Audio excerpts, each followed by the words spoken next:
Everybody, class 10th की worksheet आ गई है बेटा।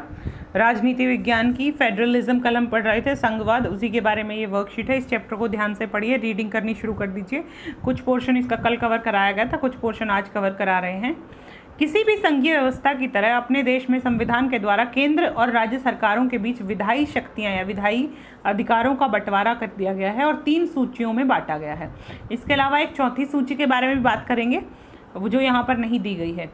सबसे पहले हम बात कर रहे हैं संघ सूची की, यानी कि ऐसी सूची जो संघ यानी कि केंद्रीय सरकार के पक्ष में होती, केंद्रीय सरकार के हाथ में होती। संघ सूची, इसमें रक्षा बहुत इंपॉर्टेंट है, विदेश मामले, बैंकिंग, संचार, मुद्रा जैसे राष्ट्रीय महत्व के विषय जिन पर पूरे देश में एक जैसी नीतियों की जरूरत होती है, इस सूची पर कानून बनाने का अधिकार केंद्र सरकार के पास होता है। केंद्र सरकार इन सब मुद्दों पर कानून बनाती है, जिसमें है रक्षा यानी कि डिफेंस, विदेश मामले, बैंकिंग, संचार, मुद्रा, ये सब राष्ट्रीय महत्व के हैं और पूरे देश में एक जैसा कानून होना बहुत आवश्यक है।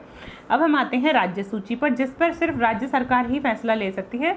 केंद्र सरकार राज्य सरकार के इस विधायी अधिकारों में बीच में इंटरफेयर नहीं करेगी, इनमें कुछ भी दखल अंदाजी नहीं करेगी। इसमें पुलिस, व्यापार, वाणिज्य, कृषि, सिंचाई जैसे प्रांतीय और क्षेत्रीय महत्व के विषय हैं जिन पर राज्य सरकारें कानून बनाती हैं। ये हैं राज्य सरकार के एरियाज, क्राइटेरियाज, विधायी अधिकार, जैसे कि पुलिस, व्यापार, वाणिज्य, कृषि, सिंचाई, ये सब है प्रांतीय क्षेत्र के, प्रांतीय महत्व की चीज़ें, और प्रांतीय सरकार यानी कि राज्य सरकार इस पर कानून बनाती है। अब हम आते हैं समवर्ती सूची की तरफ, कंकरेंट लिस्ट की तरफ। इस सूची में दोनों ही सरकारें, केंद्र सरकार और राज्य सरकार, नियम या विधायी अधिकार बना सकते हैं, लेकिन अगर कोई टकराव आता है, कोई ऐसी स्थिति आती है, देयर इज अ डिस्प्यूट, होता है कि एक ही तरह के 2 कानून बना दिए गए हैं एक ही विषय पर, तो जो कानून मान्य होगा वो होगा केंद्र सरकार का, and the law passed by state government will stand null and void, वो हो जाएगा रद्द। स्टेट गवर्नमेंट का यानी कि राज्य सरकार द्वारा बनाया गया कानून हो जाएगा रद्द, अगर उसी सब्जेक्ट पर, उसी मुद्दे पर केंद्र सरकार ने कोई कानून बनाया। अब समवर्ती सूची में आता क्या क्या है? शिक्षा, वन, मजदूर, संघ, विवाह, उत्तराधिकार जैसे ये विषय हैं जो जिनको रखा गया है, जिन पर केंद्र और राज्य सरकार दोनों कानून बना सकती है, किंतु टकराव की स्थिति में केंद्र का कानून ही मान्य होता है। एक और सूची की मैं बात कर रही थी जो कि आपके क्वेश्चन नंबर 3 में पूछी गई है। क्वेश्चन नंबर 3 कहता है, किसी ऐसे विषय का पता कीजिए जो तीनों सूचियों में दर्ज ना हो, इस पर कानून कौन बनाएगा।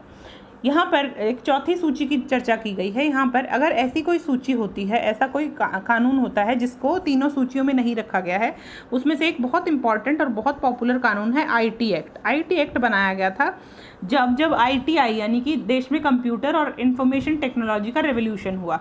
उससे पहले इस बारे में कोई चर्चा नहीं हुई, और जब संविधान तैयार किया जा रहा था तो बहुत सारे ऐसे मुद्दे थे जिन पर चर्चा नहीं की जा सकी, क्योंकि उस वक्त वो तकनीक, वो प्रौद्योगिकी मौजूद ही नहीं थी। जब कंप्यूटर थे ही नहीं, इंफॉर्मेशन टेक्नोलॉजी, इंटरनेट जैसी सुविधाएं थी ही नहीं, तो तब कानून, इतने पहले कानून बनाने का क्या तुक था जब लोगों को इस बारे में पता ही नहीं था।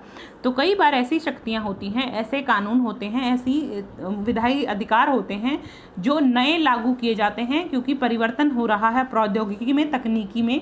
इस कारण जो नई सूची तैयार होती है इन तीनों सूची के अलावा, उसको कहते हैं अवशिष्ट अधिकारों की सूची, जिसमें बहुत सारे ऐसे कानून आते हैं जो आजकल ज़रूरी हैं, पहले ज़रूरी नहीं थे, जिस पर संविधान में कुछ भी नहीं लिखा गया, तो उन कानूनों को बनाया जाता है। और इसमें से एग्जाम्पल इन्होंने कहा था तो हमने लिख दिया इंफॉर्मेशन टेक्नोलॉजी, सूचना और प्रौद्योगिकी। और ये कौन बनाएगा? अगर अवशिष्ट शक्तियाँ बचती हैं या कोई नया कानून बनता है, तो इस पर अल्टीमेट पावर किसके पास होती है? इस पर कौन कानून बनाने के लिए अधिकार रखता है? इस पर सेंट्रल गवर्नमेंट यानी कि संघीय सरकार, केंद्रीय सरकार रखती है इस पर कानून बनाने की शक्तियाँ, और ये सारी शक्तियाँ केंद्रीय सरकार में ही निहित होती हैं। अब हम आते हैं क्वेश्चन नंबर 1 की तरफ। क्वेश्चन नंबर 1 कहता है बच्चे, भारत में संघीय व्यवस्था में केंद्र ज़्यादा मजबूत है। हाँ, भारत की संघीय व्यवस्था में केंद्र ज़्यादा मजबूत है। ये लिस्ट है, जो सूचियाँ हैं, ये यही दिखाती हैं। यहाँ पर जो संघ सूची है बेटा, संघ सूची में लगभग 98 सब्जेक्ट्स हैं, 98 ऐसे अधिकार, 98 सब्जेक्ट्स हैं, विषय हैं जिन पर सिर्फ केंद्र सरकार वो बनाती है। यहाँ पर सिर्फ 61 है, और यहाँ पर 52 हैं, नहीं 47 है, अब पहले 52 थे, यहाँ पर 68 थे पहले।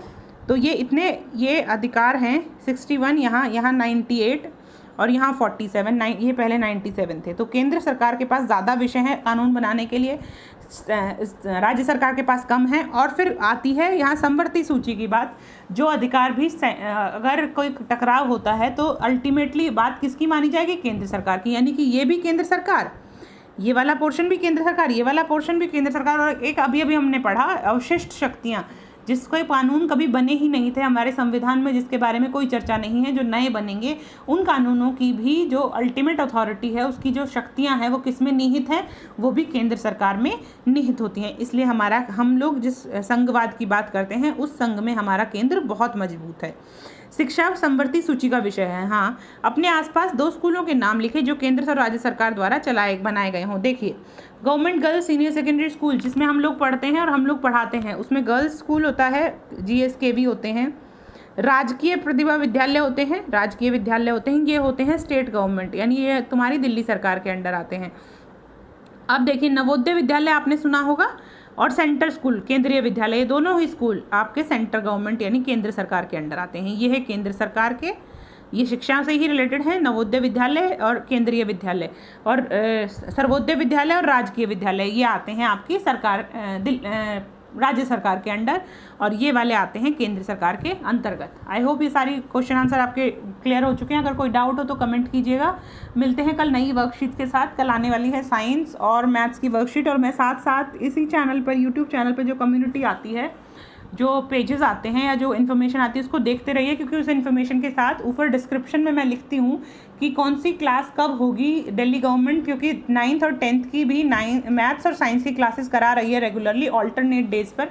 तो उसके लिंक्स भी आपको मिलते रहेंगे। अगर अभी तक आपने हमारा फेसबुक पेज ज्वाइन नहीं किया है तो वो भी ज्वाइन कर लीजिए। उससे क्या होगा, अगर कोई क्लास होगी मैथ्स साइंस की या कोई और जो स्टेट गवर्नमेंट दिल्ली सरकार आपके लिए ऑर्गेनाइज कराती है, तो उसका भी लेटेस्ट अपडेट आपको उस पेज से मिल जाएगा। आई होप आपने चैनल को सब्सक्राइब कर लिया है, नहीं किया है तो कर लीजिए, और वीडियोस को शेयर कीजिए। कोई डाउट हो तो प्लीज़ कमेंट कीजिएगा, I will try and answer all your comments.